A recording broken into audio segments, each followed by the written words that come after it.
Close your eyes. Imagine you are standing inside a steel box. The walls are cold. The floor is wet. Around you, 30 men. Boys, really. Some are praying. Some are sick from the waves. And in front of you, a single metal door. Behind that door, guns are waiting. You are 19 years old. And in 30 seconds, that door is going to open. This is not a film. This is the morning of June 6, 1944. Normandy. Omaha Beach. And what happened in the next 6 hours changed the world forever. 2. Europe had been under occupation for 4 years. France, Belgium, Netherlands, Poland. Country after country had fallen. A war machine that seemed, at times, unstoppable. 3. General Eisenhower was chosen to lead it. He spent months planning every detail. But in the days before D-Day, he sat alone and wrote 2 letters. One announcing success, and one taking full personal responsibility in case it failed. 4. On the other side of the channel, the Germans had not been idle. Hitler ordered the construction of what he called the Atlantic Wall. 2,400 miles of fortifications, concrete bunkers, artillery positions, millions of mines, steel obstacles in the water. 5. Field Marshal Rommel was given command of the coastal defenses. He believed the first 24 hours would decide everything. He said, "If we cannot throw them back into the sea in the first hours, we will not be able to throw them back at all." 6. At Omaha Beach, the geography was a defender's dream. High bluffs rising above wide-open sand. Guns positioned to fire along the entire length of the beach. There was almost nowhere to hide. 7. And nobody on the Allied side knew. A battle-hardened division had quietly moved into position at Omaha just weeks before. These were not second-rate garrison troops. These were experienced soldiers. Men who had fought on the Eastern Front. They came from every corner of America. Small towns and big cities. Farms and factories. The average age was 26. But many were younger. 18, 19, 20 years old. Boys who had barely finished high school. 10. They were not mythological figures. They were not born to be heroes. They were ordinary young men, placed in an extraordinary and terrible moment, and asked to do something that should have been impossible. 11. The night of June 5th was stormy. Over 5,000 ships had already left port, stretching as far as the eye could see. The largest naval fleet ever assembled in human history. And remarkably, the Germans never saw it coming. 12. Aboard the transport planes, the paratroopers sat in silence.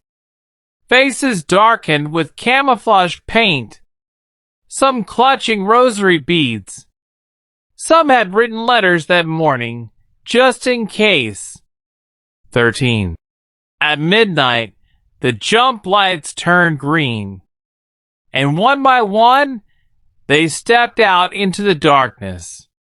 Into the cold French night. Into history. 14. At 6:30 in the morning, the naval bombardment lifted. The sky was gray. The sea was rough, and the first wave of landing crafts turned toward the shore. 15. When those ramps went down, the guns were waiting. Men fell on the ramps.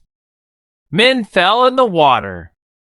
Some, weighed down by 60 pounds of soaking wet gear, stepped off into water over their heads. They sank. They did not come back up. 16. Others made it to the beach, only to find there was nothing. No shell craters. No cover of any kind. Just open sand. And fire coming from every direction at once. Within 15 minutes, entire companies had been effectively destroyed. 17. And then something happened. The men who were still alive began to move. Not because they were ordered to, but because lying still meant dying. And moving gave them a fraction of a chance.